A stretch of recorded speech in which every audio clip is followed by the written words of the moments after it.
Well, look what we have here. An open symposium about how they're going to replace the Japanese with foreign workers. Funny how they want to replace the Japanese with these foreign workers. You gotta understand Keigo, business Japanese, and all the nuances that go with the culture. But hey, let's hire them instead of a Japanese person who understands Japanese. One of their favorite excuses to replace the Japanese population is that these people are very skilled workers. However, it is harder to train them in Japanese, and it's much easier to train the Japanese people who know the language. They're just inviting these people over so they could suppress wages.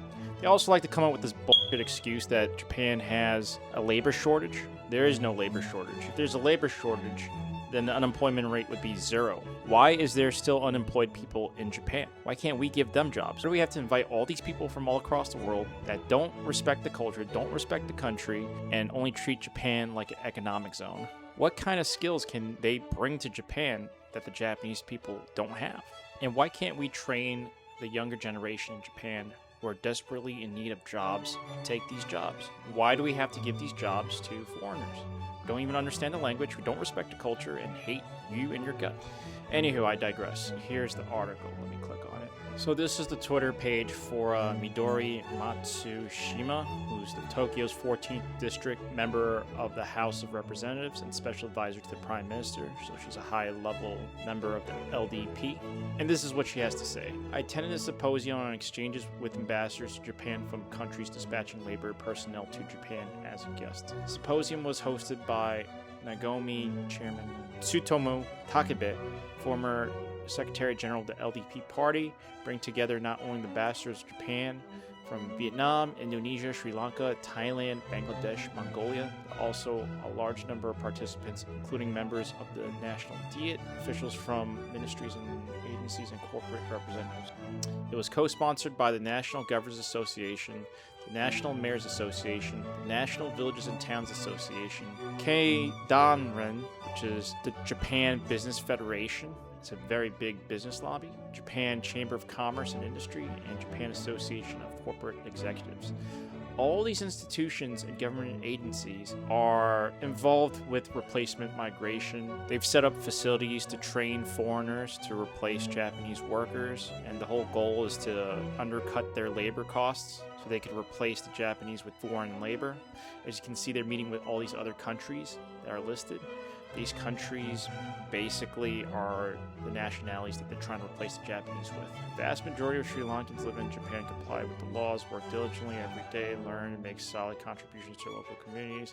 That said, it cannot be denied that there are some who face issues such as legal stays, violations of the Immigration Control Act involving crimes, deportation orders. Law violations by Sri Lankan nationals not only close off the future of the individuals involved, but also lead to a deterioration of overall image of Sri Lankans in Japan. Oh yeah, so that's all they care about, huh?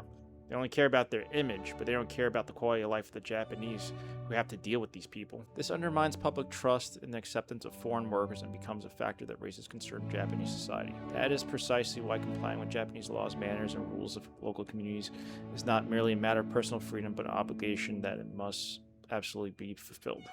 Yeah, they care more about the image of them breaking laws rather than the Japanese who have to suffer living with these people who break these laws. On the other hand, the problems are structurally complex, by no means solely attributed to individual characters. Some of the people travel abroad with expectations. There are real cases where individuals are driven to corners by language barriers, isolation, massive debts, false information from unscrupulous brokers. What is important is that the institutions on both the sending and receiving sides properly monitor and verify information documentation procedures.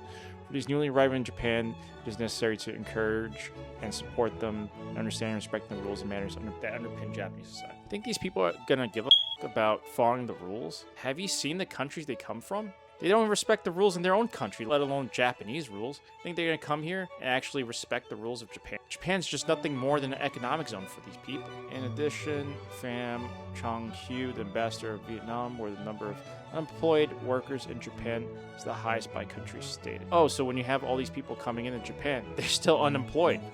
Wow. The number of Vietnamese residing in Japan exceeds 680,000. Vietnam is the largest dispatching country under both the technical intern training program and a specified skilled worker program. I myself has visited 47 prefectures across the country, inspected various sites, including factories, farms, hospitals, and early care facilities. Japan is not only a place of employment, it is also a place to learn cutting-edge technology, professional approaches to work, and advanced management practices. At the Vietnamese embassy, we were implementing various legal awareness activities such as the Japanese Law Understanding Contest, with the aim of ensuring that the Vietnamese residing in Japan comply with the laws and build a civilized and friendly Vietnamese community. Oh yeah, they're so friendly, alright, that they've been stealing copper wire from people's homes, houses, and buildings. They don't care, they just want to replace the Japanese people. They want to, quote-unquote, diversify Japan, creating a multicultural heaven that the Europeans already experience. As you can see, these politicians don't care. They're selling out Japan to all these foreign interests. They're selling them to the globalists. It's going to be just like Europe. Anywho, I'll catch you guys on the next one. See ya.